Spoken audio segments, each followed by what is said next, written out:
બાપુ તું બેસે દોડે સુવે જાગે જીવે મરે એનાથી મને કોઈ ફરક નથી પડતો, પણ હું મારી ફરજ સમજીને તને કંઈક કરવા માટે કહું છું. તારે આવું કરવું હોય તો કર, નહીં તો તેલ લેવા જા. જિંદગી અનાની છે પૂરી વસૂલ કર, દુનિયાની છોડીને તું પોતાની ચિંતા કર. થોડી ઘણી બુદ્ધિ બાકી રહી હોય અગર, આ સલાહ માન મારી વિચાર્યા વગર. જલસા કર બાપુ જલસા કર, જાય બધા તેલ લેવા જલસા કર.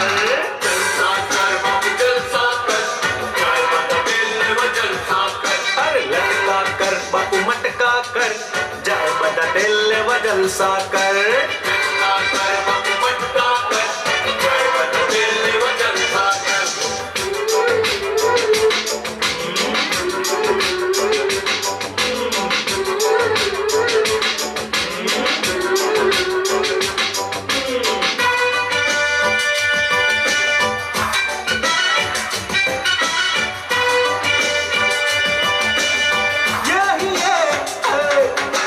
પડોશીની બારી સામે ચીસો પાડી ના